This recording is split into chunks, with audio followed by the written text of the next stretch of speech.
Good morning. And again, we're just thanking God so much for your prayer support for our general conference in Antigua during this week.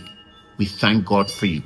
Instead of our Bible study that we normally have, we're going to be switching to our service in Antigua. It's going to be online, and so that's where we're going. So if you miss Bible study, you haven't missed really. We're in Antigua, all of us. But hey, I wanted to get back to that portion of scripture that says, "But they that wait upon the Lord shall renew their strength." I want to look at the word "shall," because sometimes the legality of the word misses us. So in legal documents, the word "shall" has the force of "must." I say that again. In legal documentation, the word "shall" has the same force as the word "must." So if I take that perspective, they that wait upon the Lord must renew their strength.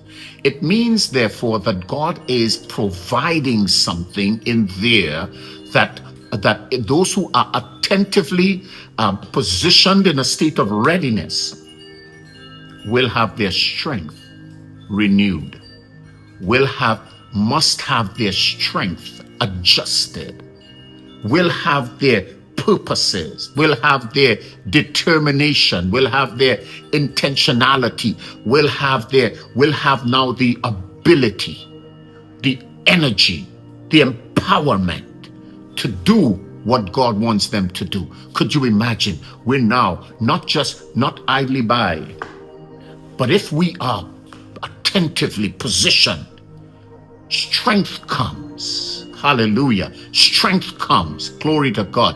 Real strength comes into our lives, and we're positioned now. We're like that. We're like the runners. We've already heard the marks. Get on your marks. We've already heard get set. We've already heard go, but we lacked the strength to run.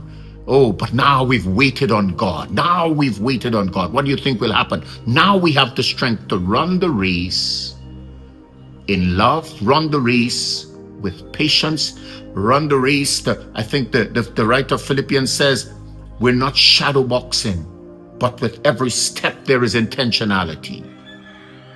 We have renewed our strength. Now the Bible says if I don't wait, I don't have any strength. But if I wait on God, if I stand under his anointing, if I wait for his instructions, if I allow his spirit, if I surrender my life to the purposes and the spirit and the empowerment of God, I must be empowered. I must be strengthened. I must get to the place where I am able to do. Come on. God wants to do it for you.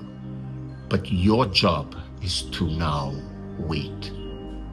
In Jesus' name.